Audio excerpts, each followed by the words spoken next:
Bible says the Jews are black. You understand? A nation of priests. They ain't gonna never read you that. But what happened? They ain't gonna tell you that the Jews are so-called black people. This book of the law of the Lord is coming forward. It's only a matter of time. Only for us it was given to us. Before the remnant of Israel That's our wakes Lord. up. That's right. That's our big brother. That's the one that's coming back we for ride. us. Back for us. We come from a bloodline of priests, sold into captivity. Father, break these chains off me. Make me free. In time, ambition. 2024 AD. Live from the belly of the beast. Babylon. Should we stay? Should we flee? In time's ambition.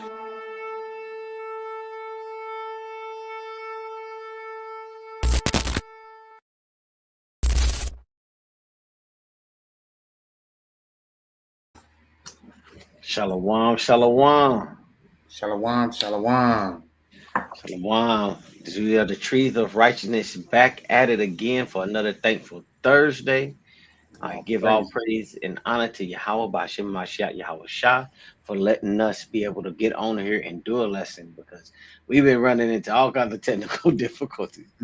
Like last week, my computer wasn't working. My kids, same thing. Chief was having issues with his. So we had to postpone this lesson, and we just went out and put out a video. But all praise to the Most High. I got myself a new computer through the blessings that the Most High gave me, so that we can get on here, give this lesson, because I think it's going to be really edifying for our people. Because when I try to do lessons, I try to think about the things that can better edify Israel, things that'll help us progress as a nation and bring us back to the Most High, right? So those are the things that I'm going to try to go into tonight when our lesson is called about keeping your garment white, like it. So just be ready for this, and I know it's been in the works. Shalom, shalom. Shalom. All praises to the Most High, man. For Israel tuning in, man. You know, it's been a minute, man. But hey, man, we always keep one in the chamber. It ain't like we got to reload or anything, man. So all praise to the Most High, man. Looking forward to sharing this secrets with Israel, man. It's been a lot going on in these last days, man. I'm telling you, man. Hey, man, seeing all the floods and everything, like the days of Noah, boy, it's happening, man. It's how to turn this kingdom down, man. That should give Israel some hope and some praise right there, man. Like, yeah, the Lord is he's a man of war. He keep his word, man. So that's true. Yeah. He keeps his word. Keeps his word. Generation to generation. All praises to the Most High, man. Khan. All praises to the Most High. Like it's usually the Spirit put me on to these to this psalm that I wanted to bring out for the people. I'm gonna go ahead and read that. That is it's Psalms 146. And so just when you're listening to this, just try to imagine everything that's going on through this verse and what it's really portraying, and see if it doesn't resonate with you, right? All right, so this is Psalms 146 from the top. It says, "Praise ye the Lord. Praise the Lord, O my soul. While I live, will I praise the Lord. I will sing praises unto the God which I have any being. Put not your trust in princes, nor the Son of Man, in whom there is no help. He breathe, go forth. Oh, Salakia, his breath go forth. He returneth to his earth. In the very day his thoughts perish. Happy is he that hath the God of Jacob for his help, whose hope is in the Lord his God, which made heaven and earth and the sea, and all therein is, which kept truth forever, which executeth judgment for the oppressed, which giveth food to the hungry. The Lord looseth the prisoners. The Lord opened the eyes of the blind. The Lord raiseth them that are bowed down. The Lord loveth righteousness. The Lord preserveth the strangers. He relieveth the fatherless and widows. but the way of the wicked he turneth upside down. The Lord shall reign forever, even thy God, O Zion, unto all generations. Praise ye the Lord. Now that would the Spirit put that on me to read that because we need to trust in the Lord more. When the Lord gives us a word or he sends people our way, we gotta trust in the process. We gotta trust that the Most High put them in there for a reason. Like he put me here for a reason. Chief here for a reason. He put our other brothers there for a reason. It's right now the reason we're here is to edify our people. Like it could also change in just a like he could raise you up to be the next person to be our teacher. Like it's the Right. most high. Like we up to him, like we're nobody. Compared to him, we're nobody. Like he don't need me, he don't need chief, he don't need trees of righteousness. You don't. But we need him. We Right, right, right. and we need to trust in him because he's our God. Like it said, happy is he that hath the God of Jacob for his help. We have him for our help. He sent prophets and messengers, and he sent his son to teach us the way and how to live. So why not trust in that process?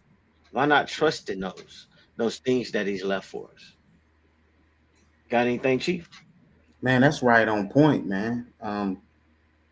Definitely trying to let the brothers and sisters understand, man, that there's life and death in this matter, man. This is something that the Most Mhm. High has truly given to us to make that decision. No other nation got a right or a chance to choose between death and life other than us. So it's very important, man, Mm, that we respect the man of the Lord, man, that the Lord placed in our lives to come and give us the word of God, man. We got to cherish these opportunities that the Lord has given us, man, and hold true to it, man. mm, Because like you said, he don't need nobody. The Lord never said nowhere in his the word, I need so and so. I need anybody. He don't need no one, man. Remember, before the world was framed, he was already here minding his own business, man. He don't need anybody, man. But it's a privilege, it's an honor to be an Israelite in these days and times, man. We have to look at that and appreciate that well, man. Because a lot of people don't understand what it means to be a prince of light. They don't have a clue, man. It's not being taught to them correctly or anything, man. That's why you get a lot of mm, people acting out, getting in comment sections and saying no, his love, and that. They don't understand the secrets of this Bible, man. They don't understand that it's only given to God's people. God loves us that much, man, to tell us you can return to me by this God and purpose right here. This is a God and purpose right here, man. I'll praise the Most High for it, man. Like tonight, brothers and sisters are going to finally get a chance to learn what it means to always keep your garment white. Like they haven't heard a lesson like this, man. So it's going to be a shock to them to hear it is as they follow along in their Bibles, man, and say, "Wait a minute, man. You mean to tell me I got to keep my garment white and clean? Yeah. You mean I can stain it? I can get it torn? Yeah. We're gonna pull out a couple of precepts to prove that tonight too, as well, man. Or you can have it stripped from you. We're gonna pull it out tonight, man. Right? The secret mm. into the children of God, man. That's why we take time out for this and work on this thing, man. So whenever you ready, God, I got you, man. Con. Because what we're gonna do, because above all these things, like it says, it's about keeping your garment white. But the first thing that we gotta really understand, like what is the garment that we're talking about? Right. What garment are we trying to keep white? Right? Mm-hmm. Because that's the scripture talks about different many garments. You got the priest got garments. Mm-hmm. Look, it's the lay members have different garments. We ain't supposed to mix garments like fabrics. What are we talking about here? We're Right. talking about garments spotted by the flesh, like it's so. What is the garment that can be spotted by the flesh? Let's Mm. can somebody get me Jude 1:21 and we'll read down to 23. Jude 1:21. All praises to the Most High, man. This is the book of St. Jude 1:21 and reading at 23. It says, keep yourselves in the love of God, looking for the mercy of our Lord Jesus Christ unto eternal life, which we call Mashiach Yahushai. And of some have compassion, making a difference. Mm-hmm. And others save with fear, pulling them out of the fire, hating even the garment spotted by the flesh. The garment spotted by the flesh. This is the garment that we're talking about. We're talking about like is pay taking care of this garment that can be spotted by the flesh. But what does it really mean to be spotted by the flesh? Is what does it mean for to have your garment that can be spotted by the flesh? Like it's like we're gonna put a pin in that right there. So think about it. Think about what it is. If you have an idea, go ahead and put it in the chat. Like it's want to see what you think while we bring out the next precept, because it's gonna further give understanding onto what I'm talking about.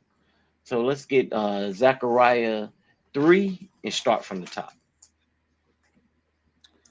Zechariah 3 from the top. And he showed me Joshua, the high priest, standing before the angel of the Lord, and Satan standing at his right hand to resist him. Mm-hmm. And the Lord said unto Satan, the Lord rebuke thee, O Satan, even the Lord that hath chosen Jerusalem rebuke thee. Is not this a brand plucked out of the fire? Now, when it's talking about not a brand plucked out of the fire, you have to think about this. This whole context right now is that Zechariah is being shown Joshua, the high priest, which you'll see he's standing before the angel of the Lord, and he has Satan on the other side of him, right? So you have one that's on the right side for righteousness, and then you have Satan, which is the accuser or your adversary right here. And then the Lord is rebuking Satan for the things that he's trying to do, right? Mm-hmm. And he said, even the Lord have chosen Jerusalem. And we know in Jerusalem, we talking about Israel. He said, he has rebuked thee. Is this not a brand plucked out of the fire? And when it talks about a brand plucked out of the fire, it's talking about not fully destroyed, because a brand will usually be you would have like a hot poker, or in this case, back in the day, they would have wood and they would put it in the fire and they would use it to brand. Like it's, but when it says plucked out of the fire, it's meaning that it's like it was set up to be punished a little bit. Israel was set up to be punished, but not completely destroyed. That's why it's a brand plucked out of the fire, right? Go ahead, read all the way down to 4. Now Joshua was clothed with filthy garments and Mm-hmm. stood before the angel. And he answered and he said unto those that stood before him, saying, take away the filthy garments from him. Mm-hmm. And unto him he said, behold, I have caused thy iniquity to pass from thee, and I will Kids clothe caused thee. what? I have caused thy iniquity to pass from thee, Uh-huh. and I will clothe thee with change of raiment. Now, you see, he was standing there originally with filthy garments on, right? And as he went on, he said, hey, Shalom, brother Reggie, Shalom. He said right there, he said, take the filthy garments from him. And he said, behold. Now he's showing you something's happening. They're taking these filthy garments. What did it say? It said, I have caused thy iniquity to Mm-hmm. pass from thee, and I will clothe thee with a change of raiment. Right. So guess what that is? That's that garment that you have to keep white, Mm. because he caused thy iniquity to be passed from thee, Right. or for passed from him. So that's just showing you right there the garment, your filth, like it's are the evil, wicked deeds that you have done. But then when your iniquity is taken from you, you'll be clothed in a brand new garment. Mm. You'll be clothed in a garment of righteousness, right? Because Right. your iniquity had been Right. taken from you. Right. So that's your white garment right there. It's teaching you how, like it's showing you how you got into your garment. You had to be taken away from your sins. Yahweh did that. He did it. He took away the sins of Israel. That's just a fact. You believe in the New Testament, he took away our sins. So to stay on point with the topic, how do we keep our garment white? Now, I said I was going to go back to the verse in Jude when it talks about the garment being spotted by the flesh. Right. And I was asking what it meant to be spotted by the flesh. Like it's to be spotted by the flesh, the garment spotted by the flesh means that it's been spotted by the works of the flesh. Mm-hmm. Mm-hmm. A lot of people don't really think about that. When you see flesh in there, you just think skin. You think like that. But the Bible shows you that you have a will within you that is not just you. Like your spirit has a will and your flesh has a will. So your flesh wants to do things that are contrary to the Most High God, while your spirit wants to do the things of the Most High God. Right. And we Right. work with this on a daily basis. Like you might be like, I was at the store and I smelled something good. Come over there, it's pork. Mm. Right? You're like, oh dang, that's pork. Nah, you're like, yeah, your flesh be like, man, that do smell good though. But your spirit say, hey, that's unlawful. No matter how enticing it may be, it's unlawful. So what we're gonna do, we're gonna go into what our dear brother Paul he said about the works of the flesh, because he gives us a whole breakdown of what that is, what these how your flesh can be spotted, or how your garment can be spotted by the works of the flesh. Could you get me Galatians 5, and we'll start at verse 19. This is the book of Galatians 5 and verse 19. Now the works of the flesh are manifest, which are these: adultery, Mm-hmm. fornication, Mm-hmm.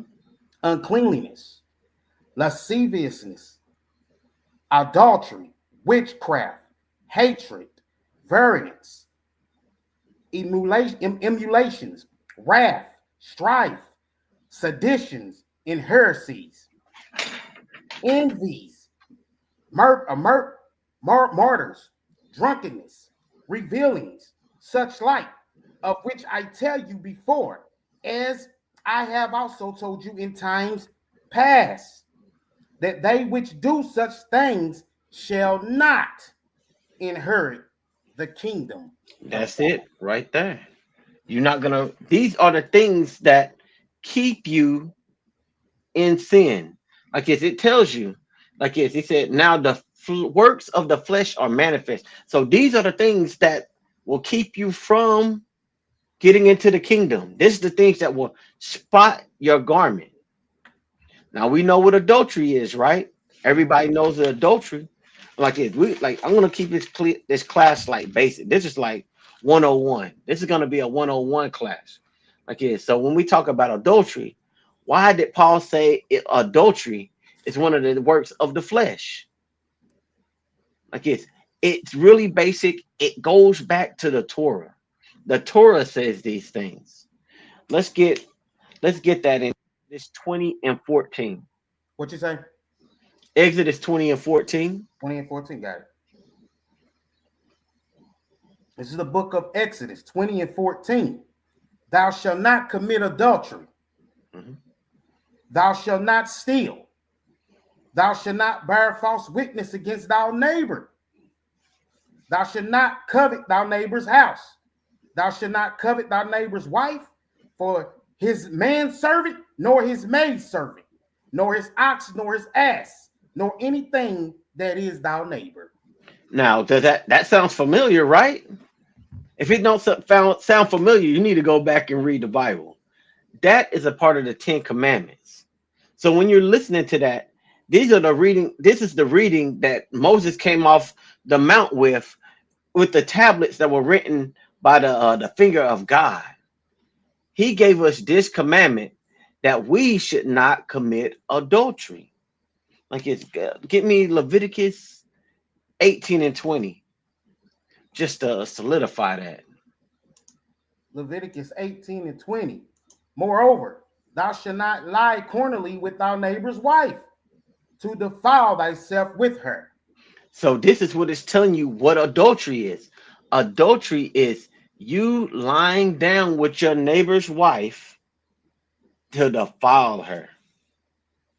This is the biblical definition of adultery. A lot of people like to tell you adultery is when a married man sleeps with any woman, right? But we already know that the Bible has laws in place that a man can have more than one wife. Right, So how could that be? If a married man right, can have right. more than one wife, how can adultery be if a married man sleeps with another woman? That's a great point. That's a great point. And that goes back into having a true understanding of what the Bible is teaching. And then others will bring out what Yahushua said about what adultery is, right? Mm-hmm. So let's get that in Matthew 5 and 27. Matthew 5 and 27. Ye have heard that it was said by them of old time, Mm-hmm. thou shalt not commit adultery. Mm-hmm. But I say unto you that whosoever looketh on a woman to lust after her hath committed adultery with her already in his heart. Now, how is that true? Don't you have to kind of lust after a woman to want to make her yours? Is that what that's really saying? Is that saying if you look at a woman like, oh, she's beautiful, like yes, I like to be with her, that you committed adultery? Or is the true understanding that is that if you are looking upon a married woman, Mm-hmm. like is to take her, that you've committed adultery in your heart, because sin starts in your mind. Right, right. It starts in your mind. Like it's let's just to prove that, let's go to Mark 7 and 21 and read down to 25. Mark 7 and 21. For from within, out of the heart of men, proceed evil thoughts, Mm-hmm. adultery, Mm-hmm. fornications, murderers, thieves, covetousnesses, wickedness, deceit, lasciviousness, an evil eye, blasphemy, pride, and foolishness. Mm-hmm. All these evil things come from within, defile the man. Yeah, we'll stop right there. I was gonna read down. I don't know why I marked 25. I probably wrote that wrong. But at 23 is where I wanted to stop. So you stopped perfectly where I wanted. Because all these things defile a man, and it said, for from within, out of the heart of men, proceed these things. All these things start in your mind, your heart, because we know that your heart just pumps blood. We talk about that a lot. Like it's when they say I feel him in my heart. How you feel something in your heart, all it do is pump blood. You feel it in your mind, like it's you let yourself be persuaded of evil in your mind. It Right. all starts there. That's where all sin starts. Do you had anything on you want to add in? Oh, that's a great point too, guys, man, because that got a lot of people misunderstanding the word right there, man. They don't understand that like that according to the Bible. Like I said before earlier, the Lord showed these secrets to his children, man. That's why it's so when people try to contrast the Bible, man, they try to get down in the Bible, they can't get too deep, man, because they don't have a understanding, because they don't keep the laws of God, man, which we be teaching the people. In order for you to understand the Bible, you must keep the laws, man. You know, fornication, Uh, debt, all this fornication, all it starts in the mind. Every bit of it starts in the mind. That's why people carry it out. In order for you to carry it out, it's got to be inside first, man. You know, and mhm. that's what you see what's happening across the world now, man. You seeing people act on their emotions, act on what they feeling, man, and they don't even think about. They're not even thinking. They just act on it, man. Right? Because these are the things they lust for, man. Let me real quick to add on to that, God, if you don't mind. Oh, go ahead. We get Romans 1 and verse 28 to 32. And let's just add on to what he's out here teaching on, man. What the Aki and Mighty Akim breaking down, because this don't change. This is all through the Bible. It's all through it, right? This is Romans 1 and 28.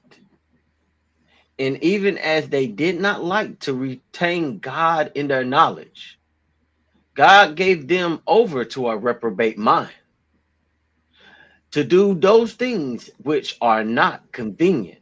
They retain not the knowledge of God. Whenever you don't have the knowledge of God, man, you don't have the fear of God. So you're Mm, going to do the things that you feel is pleasurable to you. You're mm, not going to do what you need to do to please the Most High God. Continue. kind. 29. Being filled with all unrighteousness, fornication, wickedness, covetousness, maliciousness, full of envy, murder, debate, deceit, malignity, whispers, backbiters, haters of God, despiteful, proud, boasters, inventors of evil things, Mm, disobedient to parents, without understanding, covenant breakers, mm. without natural affection, implacable, unmerciful. So knowing the judgment of God, that they which commit such things are worthy of death, not only do the same, but have pleasure in them that do them. See, we just said that. They take Mm, pleasure. So guess what? Your garment is stained.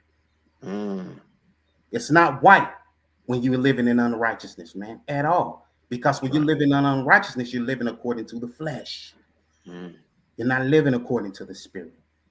So it's mm, all through what the Akim is bringing out, man. And this is a mighty lesson, man, because I never, I'm be honest with you, I ain't never looked at it like this, right? It's just that when we finally getting a chance to get it out, it opened up my eyes to it, man, to like where you need to make sure that you keep your garments white, right? kind. Yeah, and I just thought it'd be easier to go over these things and just kind of break it down because a lot of people uh they say Israelites don't believe in Paul. They don't believe what Paul's writings are saying. And Right, that's not the case. It's just that you don't have the understanding that we how we understand Paul. right, right, Because Paul's not trying to tell you to do things that aren't in the law or our forefathers never told us to do. right. And a lot of people want to twist them and like try to, well, he meant it for this and he meant it. No. So I Uh, wanted to go to the person they always talking about we had adversity against to show you that we believe the writings that Paul says, but you have to know everything in context and where he's getting it from. So I'm just going back into we're gonna go back into Galatians.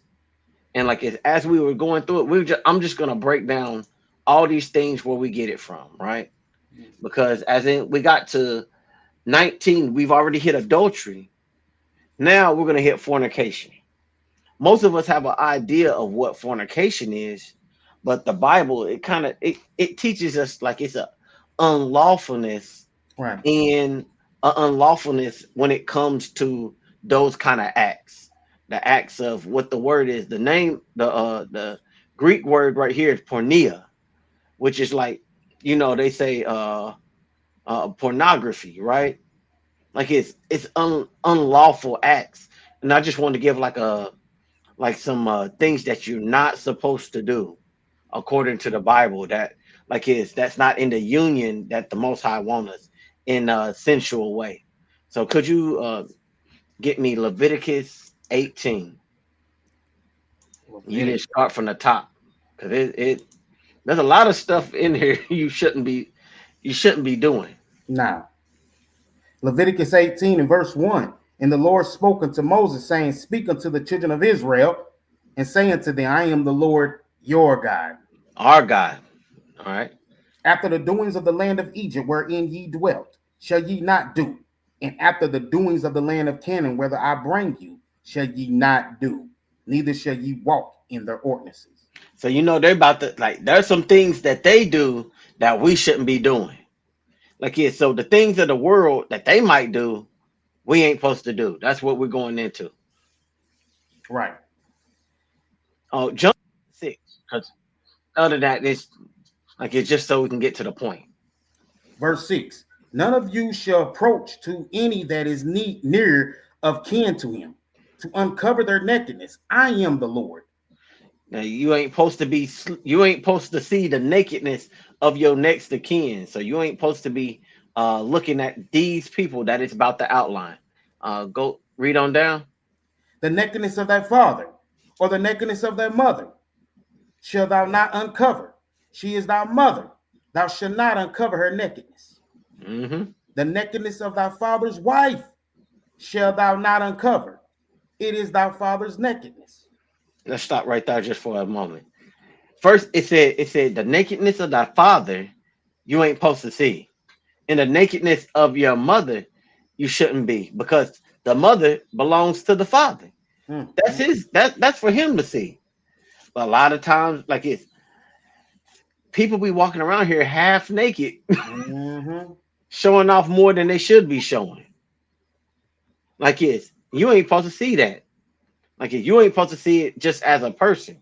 But when it comes to your kin, you ain't supposed to see the nakedness of your father, the nakedness of your mother. And then what puts some icing on the cake when they try to talk about polygamy, right?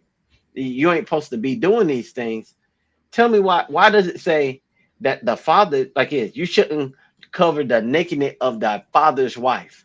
Wouldn't that be your mother Yeah. if you were just supposed to be monogamous?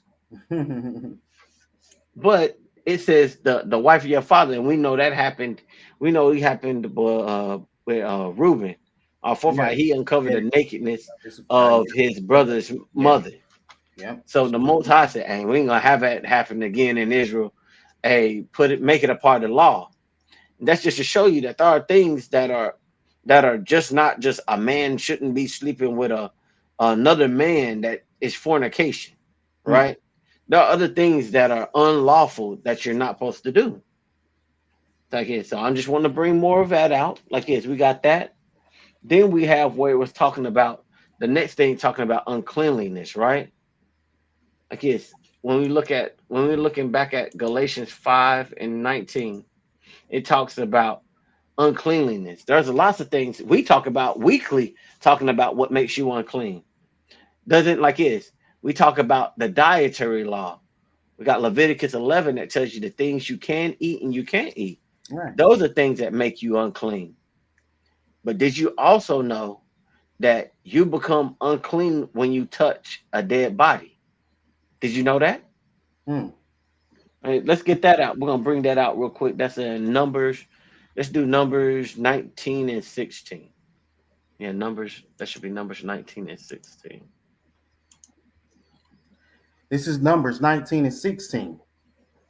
And whosoever touches one that is slain with a sword in the open fields, or a dead body, or a bone of a man, or a grave, shall be unclean 7 days. They're gonna be unclean for 7 days. That means you can't approach the Lord for that time period. Like it's now. Back in the days, you would have like it's, if you read on down to 18, you ain't gotta read this, but hey, when you're looking at listening, if you have questions about that, go back and you'll see what they did. They used to take hyssop. They would take the holy water and the ashes of a red heifer, and then they would sprinkle it on you on like the third day. And then they would do it again and on the seventh day to pronounce you clean.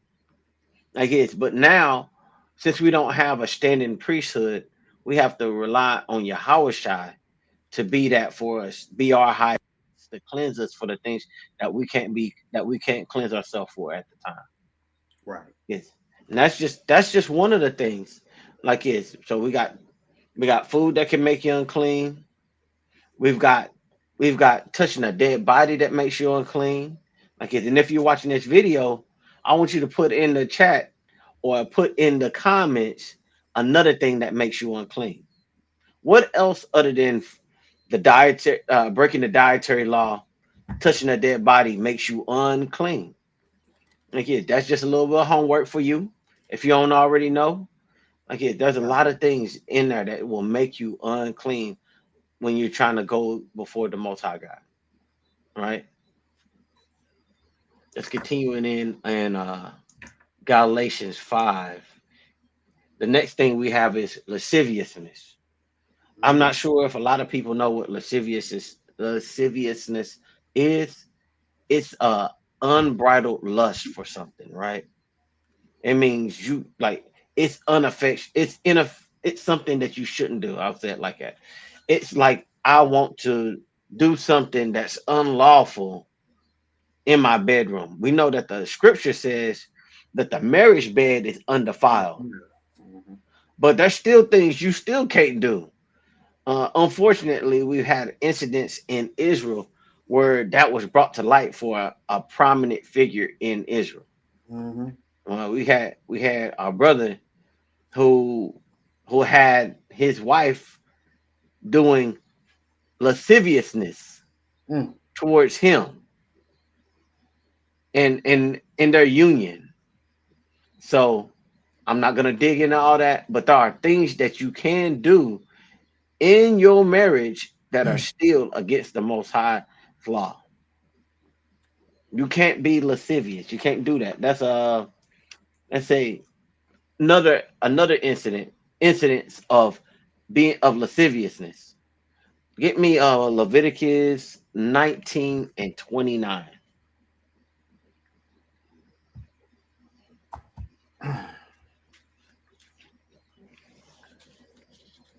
Leviticus 19 and 29. Do not prostitute thy daughter, to cause her to be a whore, lest the land fall to whoredom, and the land become full of wickedness. Now that's one thing. That's lasciviousness. You taking your daughter and you basically pimping her out. Like if we ain't supposed to do that. No. This is in the law. This is law. This isn't just oh, it sounds nice or it sounds right that you shouldn't do it. The Lord had ordained this. Get me Leviticus 20 and 25. Leviticus 20 and 25. Ye shall therefore put a difference between clean beast and unclean, and between unclean fowls and clean. And ye shall not make your souls abominable by the beast, or by fowl, or by any manner of living thing that creepeth on the ground, which I have separated from you as unclean. And that's going back into the foods, talking about the things that make you unclean. This is also in the law. Usually read the people Leviticus 11 that gives you a more detailed breakdown, like is. But the short and skinny of it, as they say, is the Lord said this is clean and this is unclean. Oh, okay. We got a question here. Like it's oh my bad. It says, is being unclean a sin? The answer is being unclean is not a sin, but a sin can make you unclean. Like it's when it comes to being unclean, what happens is there's usually a process or a step that's performed so that you can make yourself back clean to the most high, right? Because that's what we had the priest for. Like when I was talking about if you touch a dead body, you're unclean 7 days. But during that process, you have to have the priest. They come in, they take the holy water mixed with the hyssop and the heifer, the red heifer's ashes, and they sprinkle it on you on the third day. And then they come back on the last day and they sprinkle it on you again. And then therefore that makes you now clean to be amongst the congregation. Now, the same thing would happen if we had a standing temple. But in the time that we don't have a standing temple, we have to lean on Yahushua as our high priest to go before the Father and be like, you know what? They're doing the best they can. We don't have a temple. I can't. They can't really go there to perform the ceremony to do this. But you know what I can do? I can be that sacrifice for them to make them clean. Because that's what he was there for the forgiveness of our sins. But if we have sinned and made ourselves unclean, or if we are unclean, he can now make us clean. Yeah, Oh, go ahead. You have something, Chief? yeah, that's exactly what I was going to say. What you just said is he's the one that can make us clean. Because Hmm. just because we're unclean, don't mean that that's a sin. The Most High laws will make us clean, right? And that's what the whole thing is on tonight, man. About keeping that garment white. You keeping that garment white, it's clean. You're clean, Hmm. right? If that garment is not white, man, then yeah, you unclean, man. That means you just need to be clean, and he's the one that can do that. So that was a great point, man. Appreciate that question too, obviously. Real good. Yeah, always. Hey, that's what we're here for. The Right. questions help further the lesson because somebody else probably had that same question, Right. and you just help them gain an understanding of that. So, Right. any questions y'all have, just make sure you put it in the chat, and we'll answer it as we're going on. Because long as it's in line with the lesson, we're gonna go Right. ahead Yeah. and we're gonna answer it for you. Yeah. Yeah. Now, if you have any questions that don't regard the lesson, just try to hold them to the end of the lesson.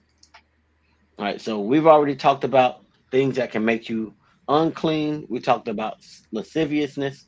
There's also there's also another thing because even though it's saying that the it talks about making no whores of the daughters, that's also we're not supposed to do that of the sons of God either. Can you give me Deuteronomy 23 and 17? This is the book of Deuteronomy 23 and 17. There shall be no whore of the daughters of Israel, nor a sodomite of the sons of Israel. So it's not just pertains to the women, but also to the men.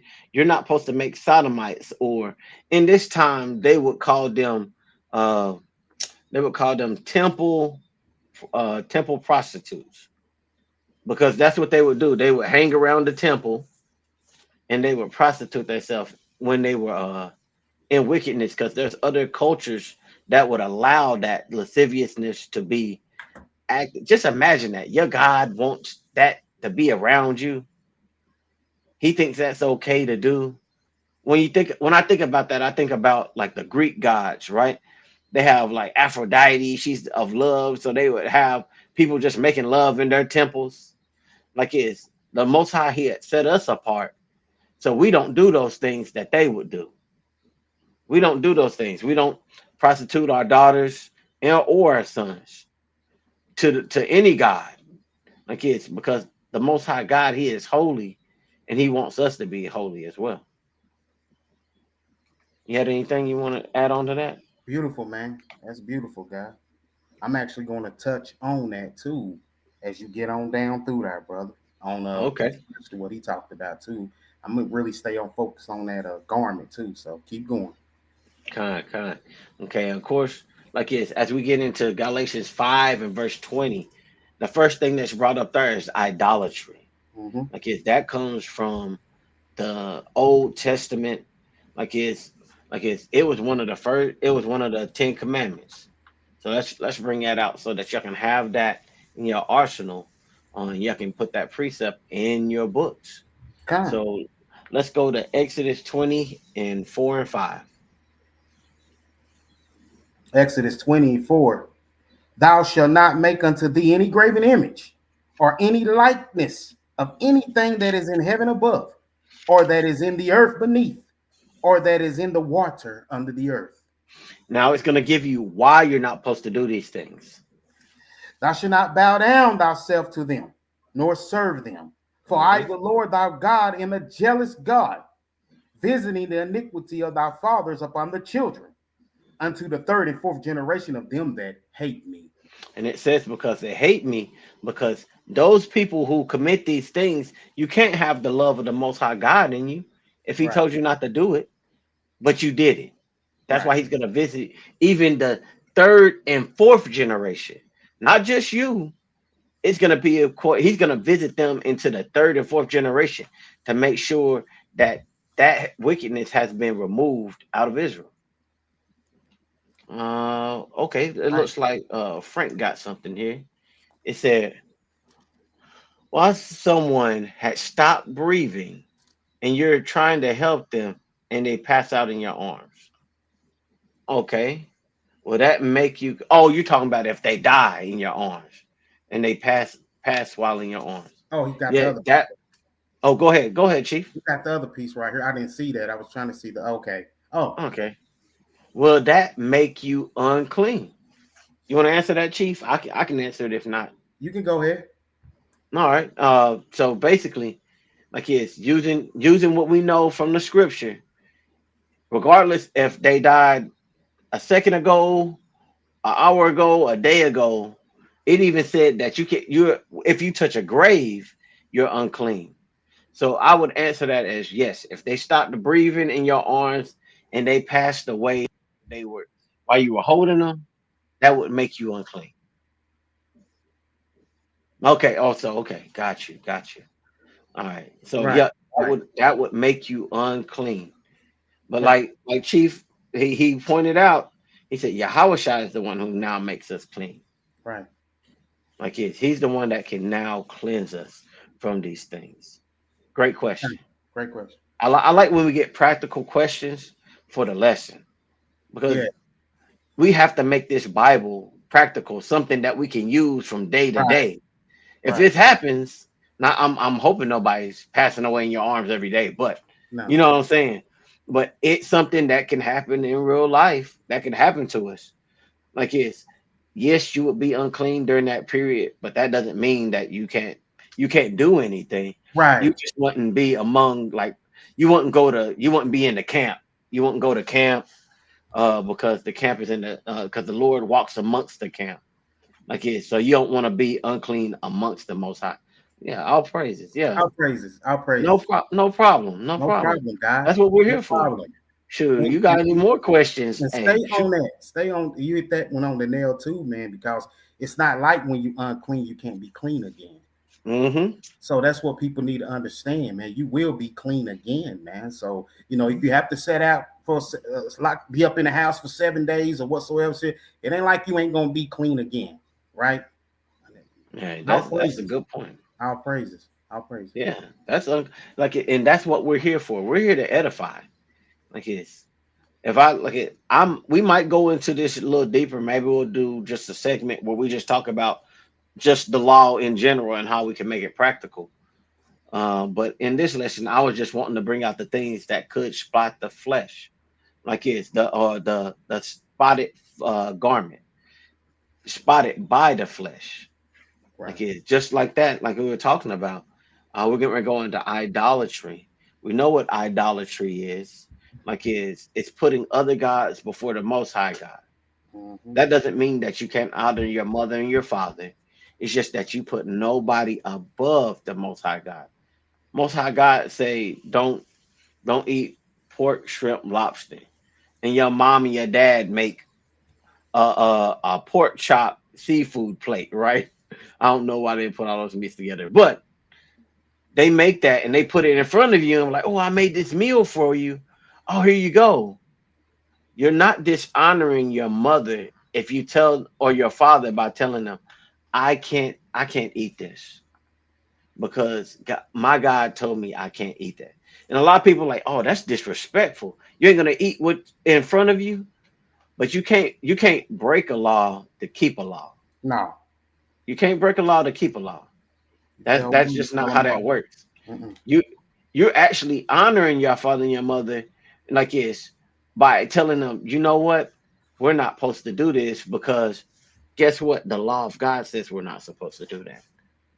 You're actually edifying them in that point that they might not know. Now, at the time, they may not see it as they might see it as being disrespectful. Well, I slaved over and made this food for you. Hey, shalom, sis, You want, shalom. you want, Oh, shalom, shalom. I made this plate for you. You supposed to eat it. I'm your mom. I'm your dad. Like yes. Hey, you gotta do what God said do over what your parents said to do. But you can still be respectful about it. You ain't gonna be like, man, I ain't eating this abomination. This is all that, and flip the plate in their face. That would be dishonoring them. That would be being disrespectful to them. But when you let them know, hey, the Lord God of Israel said you can't have this, you shouldn't be eating it either. Like yes, you're actually honoring them in that point. right. So just continuing on, like yes, we're still in verse 20, and we're touching everything that it's talking about so that we know the things that could spot the flesh. Mm-hmm. Next on the list is witchcraft. I'm pretty sure everybody know which witchcraft is. Um, there's a movie called The Craft where Mm-hmm. where they have witchcraft in it. You got you got Harry Potter and all those other movies. They're performing witchcraft. They're wizards and warlocks and witches and whatever, right? But we don't go out and then try to do what they're doing. We don't call on any other kind of powers or anything like that. Like we're not supposed to have these things about us. And then on top of that, and if anybody be found with it, they gotta die. Mm-hmm. Can you get me Exodus 22 and 18? Exodus 22 and verse 18. Thou shalt not suffer a witch to live. You shouldn't suffer them to do what? Thou shalt not suffer a witch to live. We're not supposed to let a witch live. Like it's even further the points in Leviticus 20 and 27. Leviticus 20 and 27. You say, okay, hold on. Take your Block time. you got. Leviticus. Okay, let's get there. A man also or woman that have a familiar spirit Mm-hmm. or that is a wizard shall Mm-hmm. surely be put to death. They Mm. shall stone them with stones, and their blood shall be upon them. Yeah, because if you let them live, that blood gonna be upon you. But when you put this wickedness out of Israel, now the blood is upon themselves because you've done everything right that you're supposed to do. You're not supposed to let them live, male or female. They practice witchcraft. They gotta go because our pot, like I read earlier, it said, "Blessed is whose God is the God of Jacob." Right when we Mhm. talked about the Psalms 148, All right. like it's blessed is whose God is Jacob, and where there's help. There's no help in no other guys. There's no help in wizardry. Nope. Like it's none of that. The Most High God is our power. Like it's that kind of goes back into idolatry. And you think about it, you're putting another power above the Most High. Like He can't do it. Right, right. The same God that led the children of Israel by a pillar of fire in the night and a cloud by day.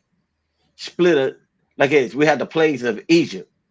We have like it's he had Moses split the Red Sea, and you trying to go to another power for whatever it may be. Like we had look, Saul did that in his ignorance. He sought Samuel out. Remember that? Right. Y'all read that? Yeah. He he went he in Sam in the spirit was like which seemed to be Samuel. It didn't say it was Samuel. It said it seemed to be Samuel, right? It was like, why did you wake me up? I was sleeping with my fathers. I was in the spirit realm with the Most High, and you come waking me up or resurrecting me. This spirit, those things had to be like it. That's another reason why Saul at one point he was just wicked. He was just wicked. Right. Yeah, yeah, yeah. Saul was a wicked man. I think he got that wicked spirit on him. That was the end of him. He was just doing Spirit was it. everything wrong. Hey, that's a spirit you don't want on you. hmm You don't want that on you. So that's why we have to get rid of all these things like it's that spot the flesh for the witchcraft. Now the next one up, we have hatred. Like it's hate. This one covered by my one of my favorite verses because it's one of the things that plagues us the most. Well, one of the things that plagues us the most in our communities, and that's hatred. Having Mm. hatred for one another, right? Now, could you get me Leviticus 19 and 17? Leviticus 19 and 17. Thou shalt not hate thy brother in thy heart. hmm Thou shalt in any wise rebuke thy neighbor and not hmm suffer sin upon him. No, I ain't supposed to say nothing to them. I'm supposed to mind my own business. Thou shalt in any wise rebuke thy neighbor and not suffer sin upon him. We'll be quick to want to turn an eye from wickedness and evil. They're like, it ain't like it ain't my problem. But it is actually it's a problem for your nation because when you allow examples like that to flourish in your communities, it'll start to tear it down. If one person see they can get away with it, why can't I get away with it? Right. And that just spreads. So you have to be able to kill this part. This evil work, this is a work of the flesh, hatred towards your brother without a cause. Mm. Just letting them like it's I shouldn't say nothing to them. They want to eat a bacon burger, Just let them eat it. just He's let like them eat it. basically letting them eat it. Yeah, like that's why sometimes like it looks like it seems like we hate our people. We're going out and you think we're yelling at them because we don't like them. It's because we have zeal and we have a love for our people, and we want you to come up out of that. So we have this. It seems like hatred, but the thing that we hate is wickedness. We don't hate our brother or our sister. We hate No, the wickedness that they portray. You had right, anything you want to say on that, Chief? right. That's a bit. Let me read. I'm gonna read 18. Go ahead. It says, "Thou shalt not avenge nor bear any grudge against the children of thy people, but thou Hmm. shalt love thy neighbor as thyself. I Mm. am the Lord." Hey, that's big, Hey. man. That's real Hmm. big, man. And that, hey, and a shalom to all the brothers and sisters, man, that's hitting the corner, showing their love for their neighbor, for their brethren, man. Because that's the whole God. reason that we go out. That's the whole reason that we out here, man. It might seem like we fools or whatever people may want to call it, but we out there, man, because we love our people. We out there to see our people come back to their God, man. Right? And that's true love. When you see your brother fall in an area or stumble in an area, or if he's doing something, man, that's outside the law, you have every right to rebuke your brother in love, man.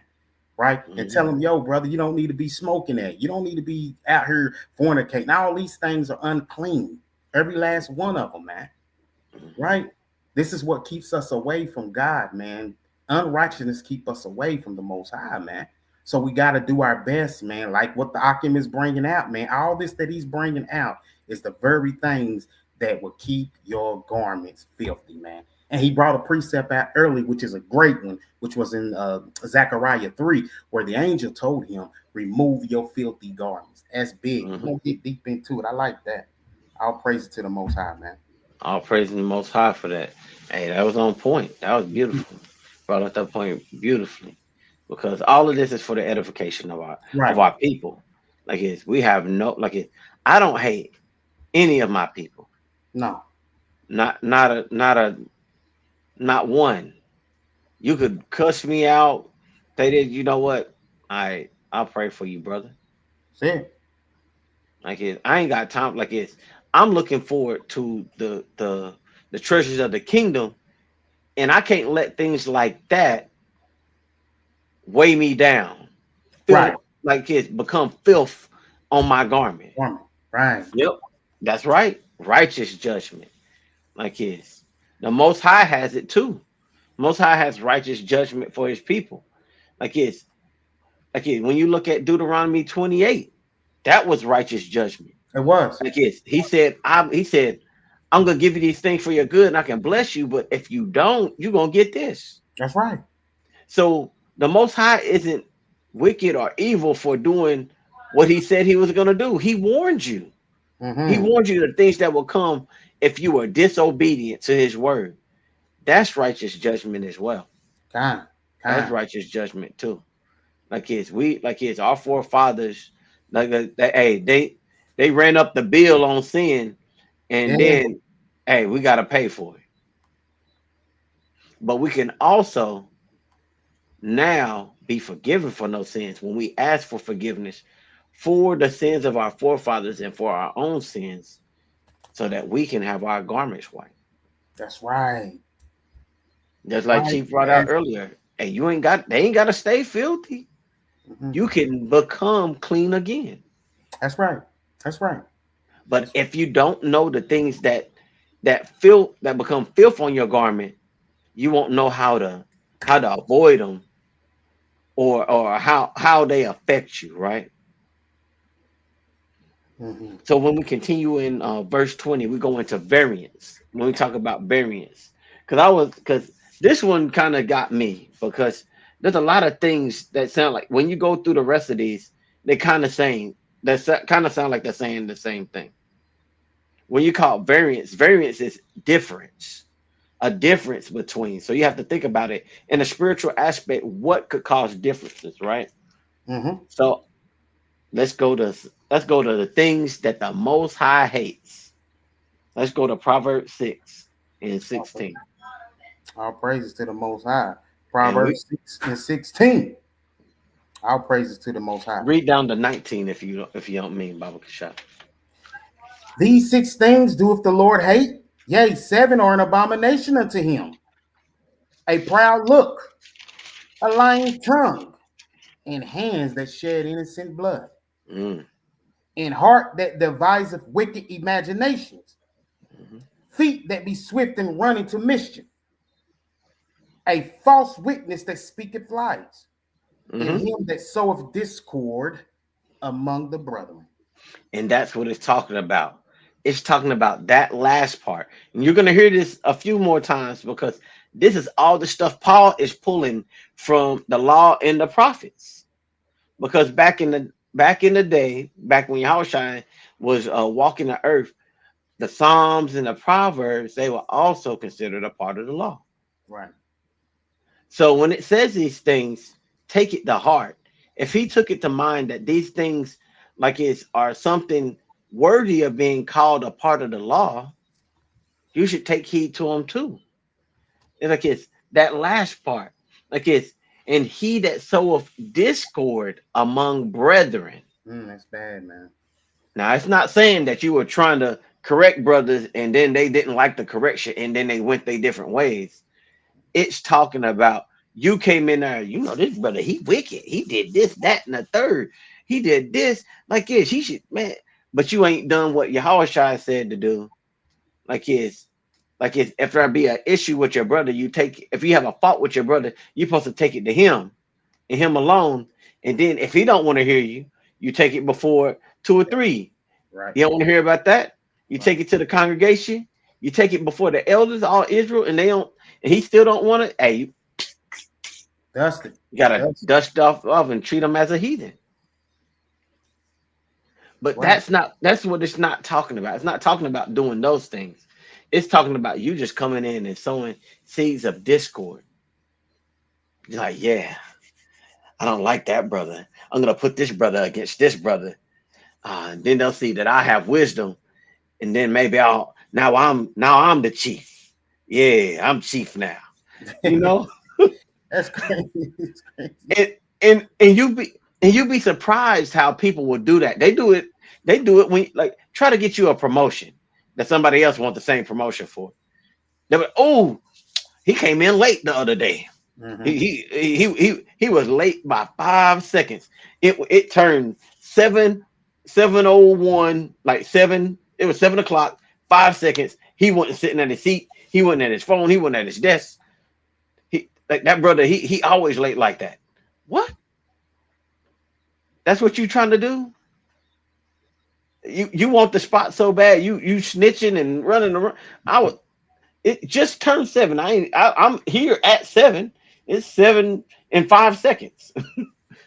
Come on now. Right. Where's your mercy? But there are people that will come in your life and they will try to sow seeds of discord or put brothers at variance with each other. Yeah, buddy. Yeah. And what's so funny, the next thing that's in the listing of the things that are the works of the flesh is emulations. And it's kind of the same thing. I guess when I was looking at it, because I was like, emulations. What the heck does that mean? Emulations is when you want to be the other person. Case in point, we're gonna bring that out. Let's get Numbers 12 and 1. And I'm gonna let the verse talk for itself. We're gonna read down to 9. There's a little bit of a reading on this one. So, but Numbers 12 and 1 down to 9. Numbers 12 and verse 1. It says, and Miriam and Aaron spoke against Moses because of the Ethiopian woman whom he had married, for he had married an Ethiopian woman. Hey, this is before the law, before you couldn't. So they're trying to retrofit the law to what already happened. But the Lord had already approved of Moses, and he already had the wife at that time. Yeah, because so what the heck are you moaning and complaining about? Right. And they don't understand that though. Yep. Understand that, man. Go ahead. And they said, have the Lord indeed spoken only by Moses? Have he not spoken also by us? And the Lord heard it. Now, Remember we talking about emulations? They tried to put themselves up there with Moses. They tried to put themselves on the same, like on the same level as Moses. The Lord spoke to me too. You know, he talked to me too. Yeah, yeah, yeah. Yeah, he talked to me too. Yeah. But Moses spoke to the Lord face to face. I'm jumping a little bit ahead. I'm jumping a little bit ahead. Go ahead. Go ahead. Read on down. Now the man Moses was very meek above Mhm. all the men which were upon the face of the earth. On the whole earth, meet upon everybody that was on the whole earth. He leagues above us. Leagues above us. Go ahead. And the Lord spoke suddenly unto Moses, and unto Aaron, and unto Miriam, come out, ye three, unto the tabernacle of the congregation. And they three came out. Mm-hmm. And the Lord came down in the pillar of the cloud, and stood in the door of the tabernacle, and called Aaron and Miriam, and they both came forth. Hey man, you know you in trouble. You got called to the principal's office. You got called to the principal's office, boy. He said, "Come, I need you to come out." He's the most high God on the PA system. I need Miriam and Aaron to the front office. Come now. Boy, I bet all of Israel. Ooh, Ooh, y'all in trouble. they're like, oh, they in trouble. Now y'all Oh, I'm get to glad go it ain't now. me. Mm-mm-mm. Just imagine that, cause you know how Jake is. Oh, oh, you know, oh, something about to go down. They Eyes, probably had their ears. Look, they were on the temple wall, mm. trying to listen to what the Lord had to say. Nosy. You know Jake knows. Yeah. Go ahead. And he said, hear now my words. If there be a prophet among you, I, the Lord, will make myself known unto him in a vision, and will speak unto him in a dream. Mm-hmm. My servant Moses is not so, who is faithful in all my house. Mm-hmm. With him will I speak mouth to mouth, even apparently, and not in dark speeches. In the similitude of the Lord shall he behold. Wherefore, then were ye not afraid to speak against my servant Moses? The Lord said, I picked Moses. He said, I gave him these visions. I didn't speak to him like that. He didn't understand me. I spoke clear as day. My kids, clear as glass. I spoke to him mouth to mouth. That means my words were mirrored in his mouth. But you think you so big, like it. But then I didn't choose you though. But I chose Moses. Ain't nobody like Moses. That's what the Lord said. Right. Go ahead. All Last right. verse. Verse 9. And the anger of the Lord was kindled against them, and he departed. And that just shows you right there. These are things that the Lord does not like. The emulations, when you try to make yourself big with somebody else, when you try to stand in the place of somebody else, when the Lord, he gave you a position, why don't you just stick to it? Yeah, run yours. Worry about what you Yeah. think you Hey, do. like they say, stay in your lane. Right, right. Lord told you stay in your lane. That's what it's saying right here. So that's the emulations. That's the best example I could figure out when I was reading. When I was thinking, I was like, Lord, show me what the best example to show the people. There you go. Miriam and Aaron. Don't be like them. In this moment, they let their pride get to them. They wanted to be big dog. Don't do that. Stay in your lane. Try. Next thing up on our list, wrath. That that's something I don't even really have to explain. I'm gonna go ahead and give you like is I'm gonna give you a verse for that one because the reason they want you to stay away from being for wrath because of the product that comes from having wrath, Right. just being mad and angry for no reason. Let's get Proverbs 11, no, Proverbs 14 and 16.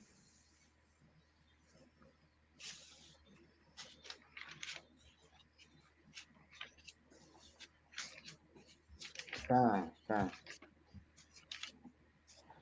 Proverbs 14:16.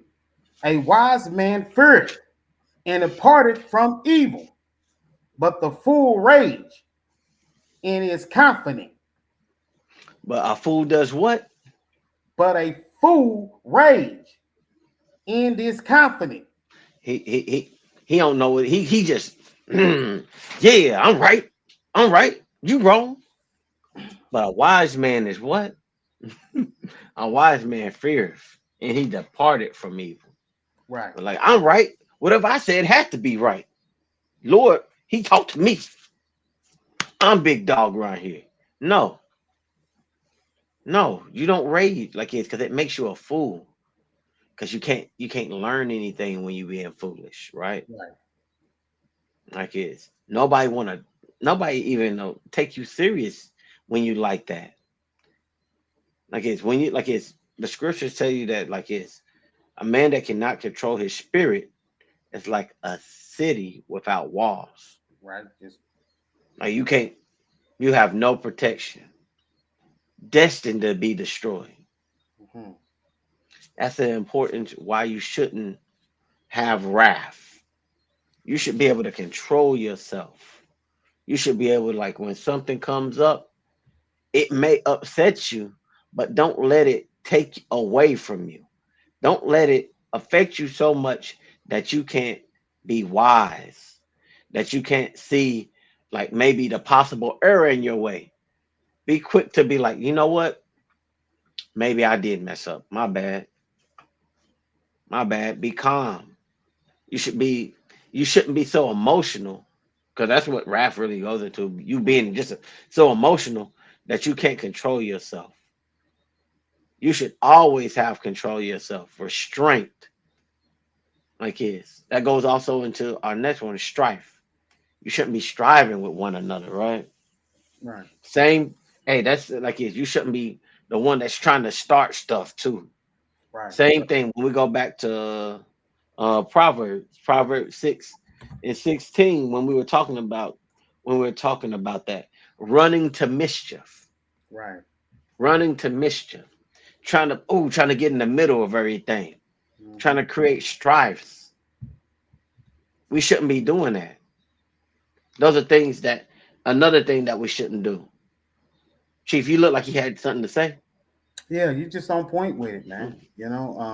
So far so good, man, with the lesson, man. I hope brothers and sisters are really soaking this up, man, like a sponge, man. Really, man. Because the Lord gives word to his servants, man. Right? And the servants got to be obedient, man, and come out and bring it like the Lord tell us to bring it, man. So it's right on point with it, man. As you talking about that, I want to pull a quick precept. Okay. Look, I think it was what you said earlier. Um, Deuteronomy 30 and Okay. verse 17 till 18. 17 and 18. I Right. got you. All right. This is Deuteronomy 30, verse 17 and 18. It says, but in thine heart turn away, so that thou wilt not hear, but shall be drawn away and worship other gods and serve them. Uh-huh. I denounce unto you this day that ye shall surely perish, and that ye shall sure that thou shalt Salakia, and that ye shall not prolong your days upon the land whither thou passeth over Jordan to go to possess it. All those things that you brought out earlier, um, is us worshiping these other gods.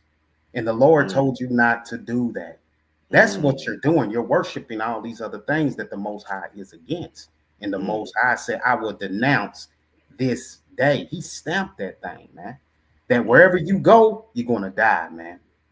And mm, that's what kills us, man. Once we remove the garment, once we take the garment off, the white garment off, hey, we don't have no protection.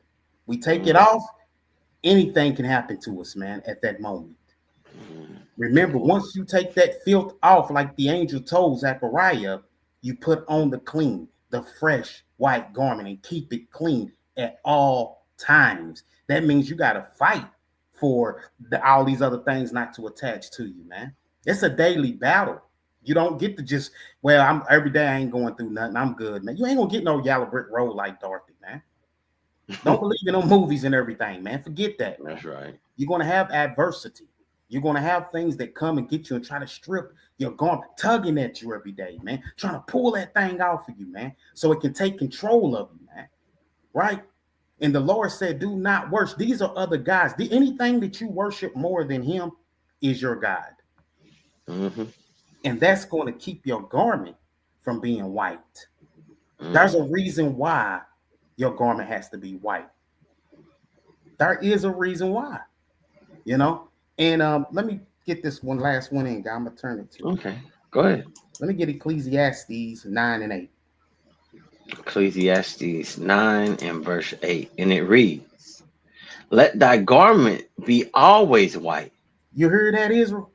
Let it always be white, man. What that mean? I gotta fight against all these things that the Akim brought out earlier, man, that comes up against me. Remember, Satan goes around seeking whom he may devour and destroy. You're gonna get tested every day, man. Every day the Most High wake you up, man, and put you back on this battlefield, you're gonna be battle tested, man. Mm-hmm. One of these things you fall to, you're gonna fall to the next, the next. It's a crippling effect. You don't just set up and get one without the other ones. No, man. They attach to you quick. Now your robe, now your garment is filthy, man. Mm. And the only way for you to get that filth up off of you, man, is for you to receive the laws of the Most High God, man. Turn yourself back to the Most High God, man, and say, Lord, I need to be clean. And he's going to clean you. He's going to turn it back white as snow. But That's you right. got to keep it white. That's your job. That's why he said those who endure to the end shall be saved. You got to keep that thing white. Keep it clean. Hey, great point. You gotta keep it white. Hey, we're gonna run into that too. We're gonna run into that because we're almost at the end of this listing because we got seditions next, right? Seditions talks about speaking lies. Now we've already went over the verses where you can find that talking about the spreading lies. That's in Proverbs 6. Proverbs 6. You'll read it down in verse here. I have it as verse 19. It's right before when we talk about sowing the seeds of discord, talks about spreading lies. These are like his Paul's just warning you of things that the most high hates. Right. He's warning you of these things, just using this. We got heresies, like this. When we talk about the heresies, that means teaching against the beliefs of your people. So we say we believe in the Bible, and we say that Yahushua is the Son of God. They're like, oh no, he ain't the Son of God. Like this, he didn't do none of that. What he said, you speaking heresies right there. Trying to make Baal your Lord or Belial your Lord, Marduk your Lord. You're speaking heresies. Of course, when we talk about we get into 21, we talk about envying. We know like that when we come to envying, we're talking about covetousness. Now we read that when we were talking about the Ten Commandments. When thou shalt not covet thy neighbor's house, thou shalt not it's thou shalt not covet thy neighbor's wife. Thou shalt not covet thy neighbor's house, their wife, then anything that belongs to their neighbors. And just to give you the short and skinny of it, like Right. is of course in the Ten Commandments we talk about murderers. Now we like it tells you thou shalt not kill, but we know that that's talking about killing with the intent of like I done been mad at this brother before. I'm going back to kill. I'm going back to Right. kill him now. That's Mhm. murder. Yeah. Like this, we talk about drunkenness because drunkenness makes you a fool. Like this, that was a story. Like this, that was a in the law. It talked about where a mother and a father they had a son who uh, who was lazy and a drunkard, and they brought him to the he brought him to the elders and had him stoned. So it just shows you that drunkenness is something that we're not supposed to do Right. because it make like if you become a fool when you become drunk and it'll destroy you. Can you get me Isaiah 5 and 11 just to prove that point? Mhm. Yeah, 5 and 11. Okay. It's the mighty book of the prophet Isaiah, chapter 5 and verse 11. Woe unto them that rise up early in the morning, that they may follow strong drink that continue until night, till wine inflame them. In Now, the harp, in the viol, the tabret, in the pipe, in the wine, or in their feast. But they regard not the work of the Lord, neither consider the operation of his hands. there you go. They don't care about nothing but wine. Yep. It started off with woe, and we know woe means destruction. It's gonna be Right. destruction to it because care about the things of the Most High, you put all these other things above them. Okay, we got a verse here. We got Ecclesiastes 7 and verse 9. I'll read that. Okay. It says, "Be not hasty in spirit to be angry, for anger resteth in the bosom of fools." Mm-hmm. Hey, that just reinforces what we were talking Talking about. about time. That You definitely preach that, reinforces. man. Hey, that reinforces that just being angry, like is having wrath, like is it makes you foolish. Makes you foolish. So that's a great precept there, Time. On brother point, Frank. guys. Brother Frank. That's a Frank good Winner. precept. I like that. I So we like do that. that. Now we're gonna move on to revelings. Revelings. That's not hard. That's not hard. It's like it's, but in this context of revelings, like it's, you would think it's talking about sowing seeds of discord, like we were talking about a little earlier. But this had something to do, particularly with the time. Now this is just a history piece, just to add here. For what it's talking about revelings here, they used to call that. They would have these sensual parties where they would call it drunken feast. So and at the drunken feast, they would then start having sexual acts amongst one another. Shalom, mama, Shalom. shalom, Shalom, man. shalom. All They would praise. have sexual acts during these drunken feasts. If you look at that word in the Greek, it'll give you more understanding of that. So you can go to Bible Hub and bring that up, and they'll give you the context of what that is. Because that was a thing that was happening in Rome. They were just all sleeping with one another. They would have a parade through the streets of drunkenness. Mm-hmm. Then they would at these parties then start sleeping with one another. So this isn't just talking about regular, oh, just struggling against each other, reveling. They would have like the just to be lewd about it, it'd be orgies. Right. To be lewd about it. I couldn't think of another way to really put that. Yeah, immoral acts were being performed during these drunken parades, right? And then he goes like it's continuing on in 21. He said, and the such of the which I tell you before. That means he told you about this, as have I told you in times past. So you can see Paul warned the people about these things. He says, it says that they which do such things shall not inherit the kingdom of heaven.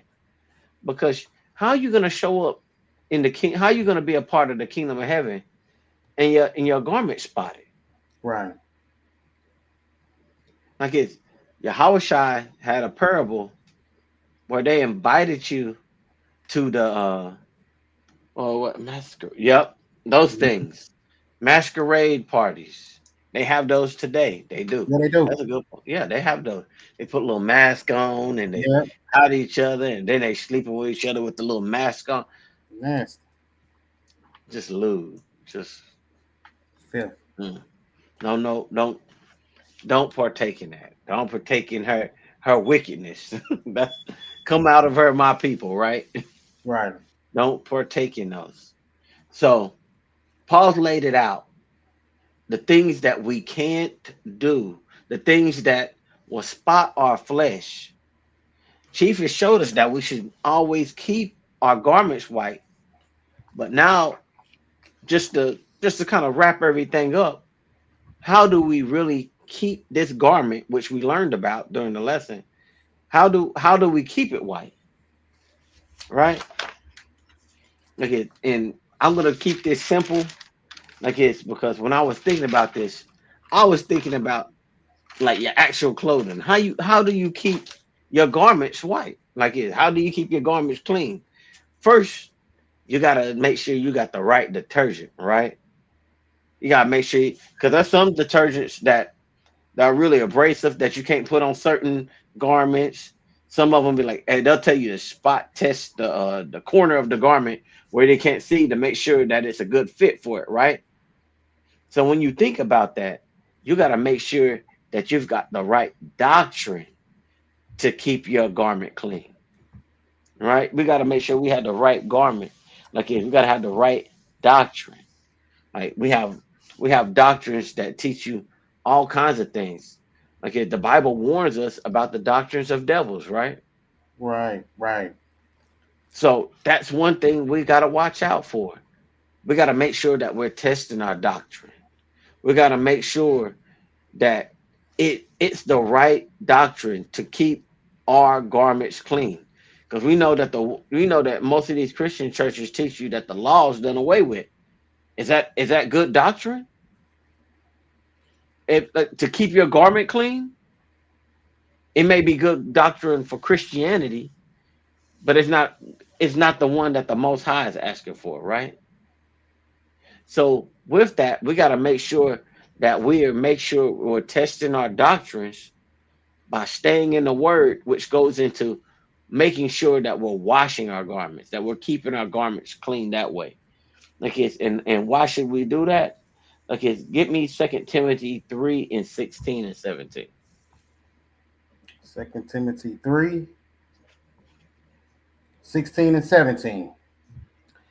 All scripture is given by inspiration of God and is profitable for doctrine, for reproof, Mhm. for correction, for instruction in righteousness, that the man of God may be perfect, throughout furnished unto all good works. And I That like the man of God may be perfect. That's your garment staying white. right. It says so the scriptures that's given to us is what's gonna keep our garments white, right? They're all good for doctrine. Like it's to keep us from what? To do what? Let's get on 119, Psalms 119 and verse 11. Psalms 119. You want verse 11? Kind. Thy word have I hid in my heart, that I might not sin against thee. And that's why we got like it. That is a part of it. Like it's read the next verse too. Blessed art thou, O Lord. Teach me thy statutes. We've got to learn these statutes of the Most High God. It previously when we read, it said that it was good for doctrine, for reproof, right? Correction. These are all things we supposed to do. What's that? What verse is that? Psalms 38. Is that 38 and 38? Let's see. 38. Con, brother Con. Yeah, What verse? I'm gonna pull that up real quick. 38, Cause I see 38. 38, but I'm not Yeah, sure if it says version 38. King James Version, verse 38. So it is 38 and 38. yeah. Okay, con. I'm gonna pull that up. Oh, uh there's no 38 there. Mhm. Oh, that's one. Okay, I got you. This is Psalms 38 and 1. It says, "O Lord, rebuke me not in thy wrath, neither chasten me in thy hot displeasure." It says, "For thine arrows stick fast in me, and thy hand presseth me sore." Oh, verses 1 and 2. Got you, got you. And then it says, was it verse 22? Actually, it's 21 and 22. It says, "Forsake me not, O Lord, O my God, and be not far from me. Make haste to help me, O Lord, my salvation." Because the Most High Lord, the Most High Lord, the Most High God, He has given us these things to understand and to learn. Like it's even though like it, you see that the psalmist here, not Paul, the psalmist David, he's asking the Lord not to rebuke him in his wrath because he's displeased at him, but he's asking him for help. And how do we get help? We get help through the Lord. As like we were reading earlier, that was the first thing we opened up with. We opened up with Psalm 138, talking about the Lord is our help. He's the help of the God of Jacob. He's the God of Jacob who is our help, not no other God. Because he left us law, statutes, and commandments, as we read that it was a part of the doctrine for us, reproof and correction in the way of life, to lead us in righteousness. Yes. These are things we have to do. We have to take in this word, learn these things, as it said in for 2 Timothy 2:15. You got to study to show yourself approved. Right. So You have something to say, Chief? yeah, I got about several precepts real quick. Seven good, Oh, go great ahead. precepts to go right along with it. While we talking about the garments, I want to hit a point of letting our brothers and sisters know that Saul's garment was removed. The Mm. Lord will remove your garment. He will remove it, right? If it Oh, does go ahead. not stay white, he will remove it. Can we get Numbers 20? And we'll start at 1 and 2 That's real 20. quick. Yeah, I got you. This is Numbers 20, verse 1 and verse 2. Then came the children of Israel, even the whole congregation, into the desert of Zin in the first month. And the people abode in Kadesh, and Miriam died there and was buried there. Kadesh, if you go on the Israel map, it's north.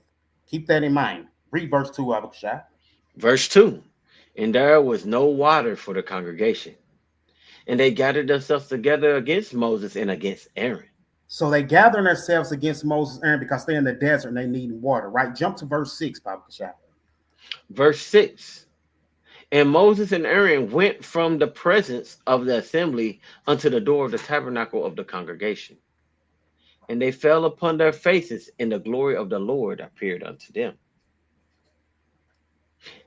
And the Lord spake unto Moses, saying, Now the Lord's Take, done appear to both of them, but he's talking now to Moses. Watch what he say.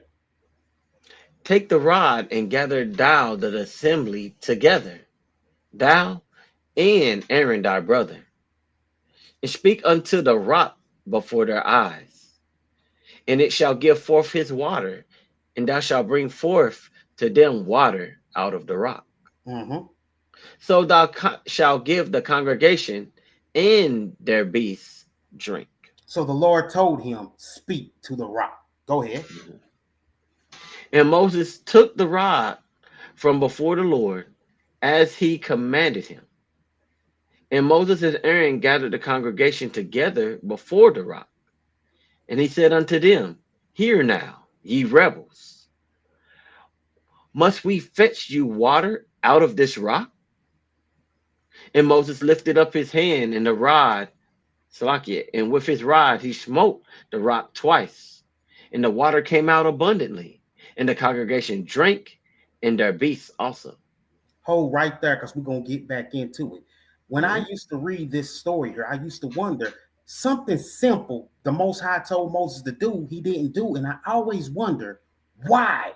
Why was it so easy for you to not listen to the Lord at that moment and you struck the rock? Until I found out by the spirit of truth, man, the Lord said, Moses done this before.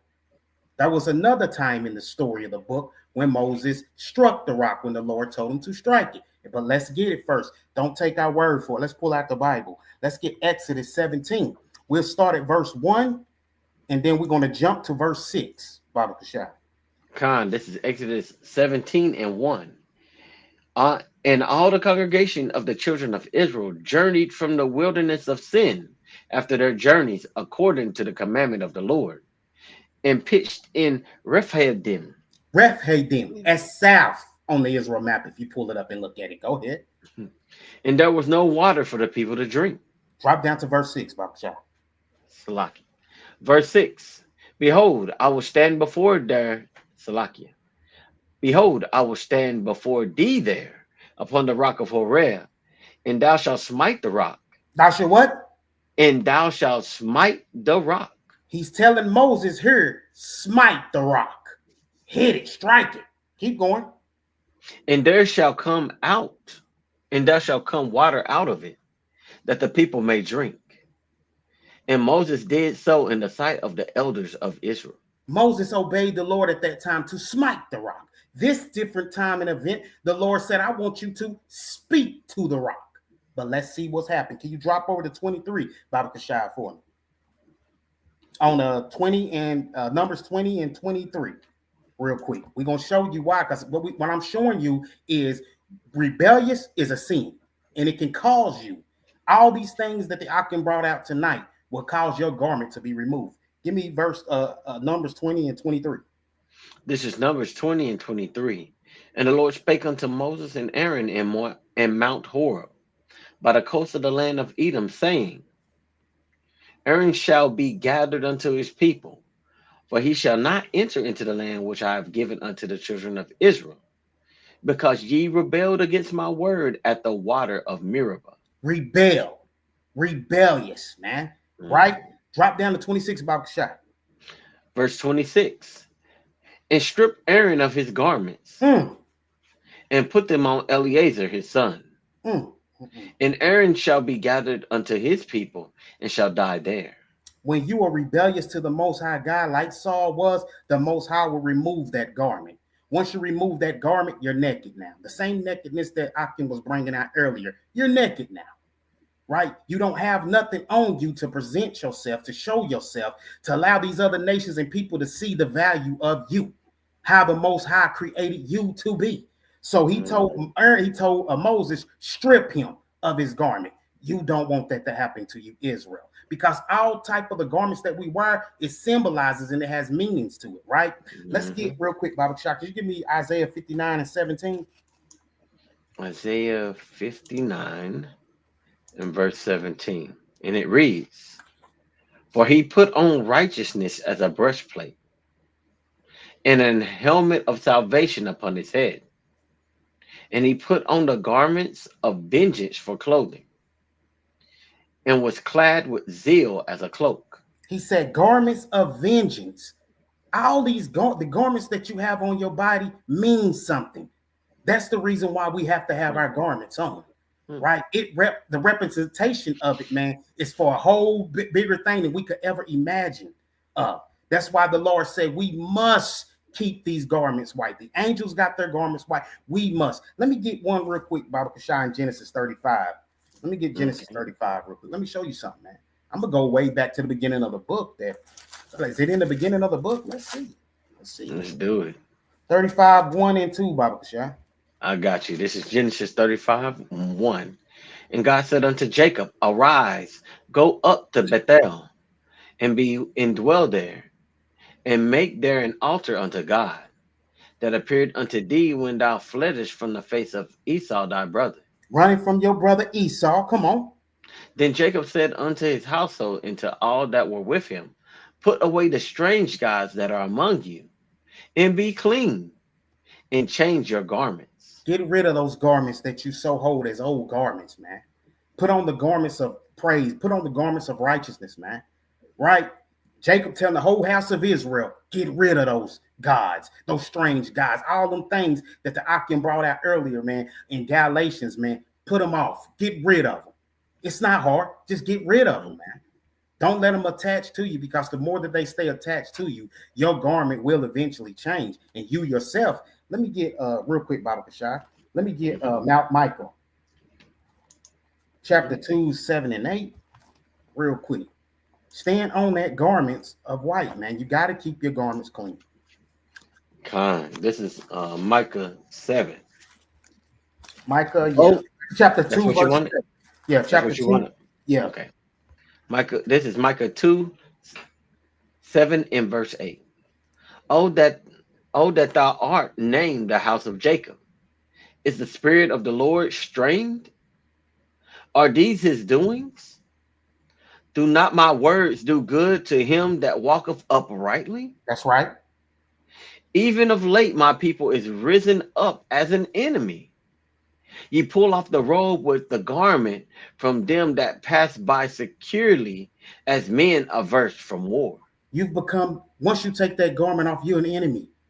You done became an enemy to the Most High. You cannot allow that garment to be stained at all, Israel. You got to keep that thing clean, man. Put your garment on, man. Be proud to have your garment on, man. And don't let nobody come in and tell you otherwise, man. It's very important that you do, right? Because the same thing that happened to Saul, that's done happened to Aaron, him stripping him of it, the Most High will do you the same way, right? And you don't want that. Rebelliousness is a sin. 1 Samuel 15:23. It's a sin. And that's why he was stripped of his garment. Don't lose your garment, man. Let me get this last one, Bobby Kashai. Mark 16:5. Mark 16 and verse 5. And Stay it with it. reads, and entering into the sepulchre, they saw a young man sitting on the right side, clothed in a long white garment, Mm. and they were affrighted. Who was this with a long white garment on? Even the angels. Garments. That's why it's Mhm. important. That's That's right. why this thing important, man. And this is why it's got to be taught to our people, man. So they understand when you stand before the Lord, man, you clean with a white garment on, man.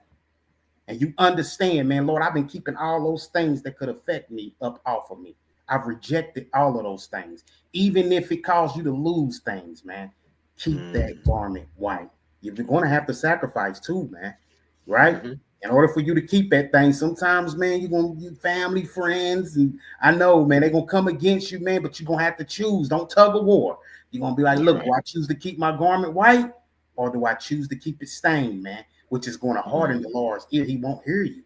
The Lord will denounce you. He will and tell you you're going to perish soon enough. You might not see it coming, but it's coming, right? And that's what he said when we brought out that precept earlier, man. So that's a great point and a great breakdown, guy, that today, man. That was beautiful, man. I enjoyed Yeah. that. I really did. Hey, this has been a great class right here. Shoot, I'm a learning some things. As I was reading it, I was reading about this as well, because the angels, the angels have white garments, and we know that the angels they obey the Most High God. Mm-hmm. We know they obey Him, but we have a rebellious spirit in our flesh. Our Right. flesh our flesh's will wants to be rebel against the spirit. Right. So it's important that we know these things of how to fight against it. One way, like we were saying, is you gotta stay in the word. Yeah, you do.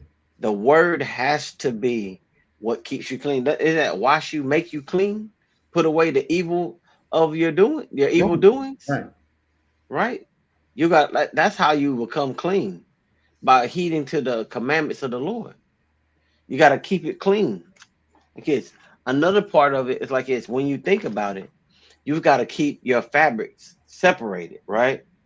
You wouldn't wash your silk garments with a pair of blue jeans, right? That it'll probably rip it. Two rough. You got two different garments. You gotta make sure you washing them the same way.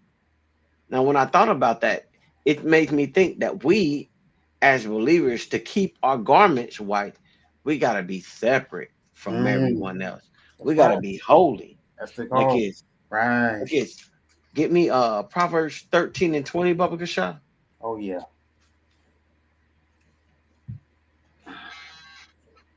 Proverbs 13 and verse 20. He that walketh with wise men shall be wise, but a companion of fools shall be destroyed. That means, hey, when you walking with foolish people that don't keep the word of the Most High God, you're gonna be destroyed. But when you set yourself with a godly men that known to keep the commandments of the Most High God, hey, that's perseverance right there. That's right.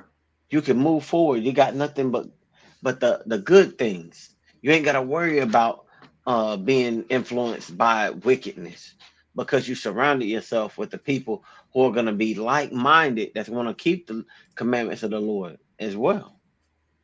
Uh, That's right. it looks like Ama, she had a question right here. He said, "What could you use as a stain booster? Because some stains are really hard to get out." There are when it comes there are some sins that are really hard to put down. But for that, we got the word of the Most High God. We have our brothers and our sisters to admonish us, to rebuke us, Right. to make sure that we can, like, when we are walking in sin, or when our garment stained, they can say, "Hey, you ain't supposed to do that. You're not supposed to do this. You're not supposed to do that." When I think about that, I think about Matthew 18.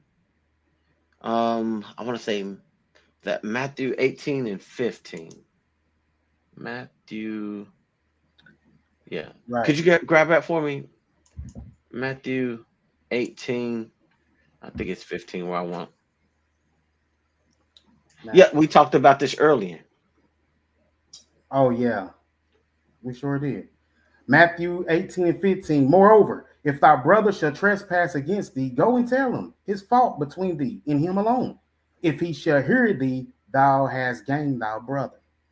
Like it's because like it's when we bring our faults to one another, or we rebuke one another, or we admonish one another, you're like it's that's how you get to the root of it. Because a brother might not see it, or you might not see it, or you might see it, and you're like, man, I don't know how I'm going to deal with this. Take that trespass to your brother, because that can be a hard one because it becomes pride. Right, right. Pride really gets to us, and that becomes hard to get out. You have something you want to add on that, Chief? Yeah, I like that question right there because you know what that reminds me of. Let's say So, if there, yeah, some sins are deeply rooted and hard to get, but if you fast, sooner or later mhm. it rottens off. That's it. Oh It yeah, falls clean off. So all you got to do, man, because you're rejecting that thing, man, right? And that thing is beginning to lose its power and its grip. It's going to fall off your garment, man. So make sure that you learn how to fast and pray. That's a good question, man. Very good that, question. that is. That made me think of that. Like when you said that, it says that some things, like it's Matthew 17 and 21. It says, howbeit this kind goeth not out but by prayer and fasting. Right. Sometimes stains are personalized. Like they're so ingrained that only it can be only handled this way or That's that it. way. That's it. No other way. Okay. And it's like Tobit, just the precept on that is Tobit. Where's my pocket for it? Tobit 12. Tobit 12. That's why sometimes it's good just to have the physical one because I know exactly where it is when I'm looking for it. It's 12 and 8. Tobit 12 and 8. Yeah. It says prayer is good with fasting and alms and righteousness. And a little with righteousness is better than much with unrighteousness. Like that was my point because it's kind of like you have a little bit of it. Like I might have to like that stain might be down in there. You might have to pray a little. You're like, man, if I just pray about it, it'll be removed. But it's like, nah, I gotta add a little more to it. I gotta pray, I gotta fast, and I gotta pray. And that might not remove it, but then it's like it. But also, I've got to be righteous as well. Mhm. I gotta do the righteous acts and be praying and be fasting so that we can remove those stains. Ah, I'll praise. That's a good question, man. I appreciate it. Yeah, Right. great question. Great question. Like it's Very because good. that went into like one of the points I was going to talk about. Like it's because some like it's we know that we got to make sure we're staying in the word because it's good for reproof and doctrine to keep like it so that we can keep our garment white. Like it's we know that we got to make sure that we're not washing our garments aren't mixed with other garments. Like Mm, it's we can't have our garments mixed with other garments. We gotta like it's because say you got a red shirt and a white shirt, you ain't gonna wash them together. It's gonna bleed into it. That's the whole part of being set apart. When you try to do the things of the when you try to be holy and then still try to do the same things of the world, like is you're gonna come up with that mixed garment, that garment that is gonna come out pink. Like is I know I've done that before where I done had something colored in one of my in a batch of my white garments, and I don't put the bleach in there, and next thing you know, the whole wash is just mhm. light blue. Like what the? How did this happen? You find that one thing. It ain't even got to be like 5 or 6 items. It could be one little towel amongst that, and it messed up your all the rest of your garments Yeah. because you didn't make sure that they were set apart. You didn't make sure that they Ooh, there was nothing else mixed in with those garments, with them white garments. Go ahead, Chief. I got a little piece on that right there. What you said, Mark 2 Go and ahead. 21. Yeah, I'm this little piece on our Where Mark you on 2. it, Mark? Yeah, Mark 2:21. 2:21. I got you. This is Mark 2:21, and it reads, "No man also seweth a piece of new cloth into an old garment, Mm, else the new piece that fill it up take away from the old, and the rent is made worse." you can make it worse that way. That's something you do not want to do. Pay Mm, attention to that, Israel. that's a There's no good way in point. the world that you can take your new garment, man, and take it and put it on the old, put them together. There's no mixing, right? You Mm-mm. cannot do that at all. That's why the Lord told you, man, if any man be in this truth, they become a new creature. You new now. You're not, Mhm. you can't be new if you're still old. It don't make no sense at all. Not at all. So if you want to keep that garment shining, if you want to keep that garment white, you cannot mix it with that old. Once you take that old off, leave it off. Don't put it back Kind. in. Hey, that's beautiful. That was a good one. I like that. I like how you tie that in there. Right. All I praises, man. like that. All praises to the Most High for that. And that's this. This has been a beautiful lesson. I've loved the interaction we had from the people. You Kind. putting the precepts. We had precepts being dropped. We had questions. And this. Hey, I'm praying that the next person that sees this lesson, they're greatly edified and blessed as we are to have this lesson this evening. All praises to the Most High. All praises to the Most High, man. All praises to the All Most glory and High. honor, man. Hey, man. Hey, mighty shalom, man. Mighty Yeah. shalom to the elders, man, who kept this truth Mm-hmm. above the surface, man. Mighty Kind, shalom to the kind. brothers and sisters, man, that use their Mm-hmm. bodies as a living sacrifice unto the Most High week in and week out, man, to bring this That's right. truth out to our people, man, because that's love. That Love is. is when you're rebuking and correction, when you're going to go tell your brother, man, look, hey, we want all our people to be in the kingdom. We would love to see all of us saved, man.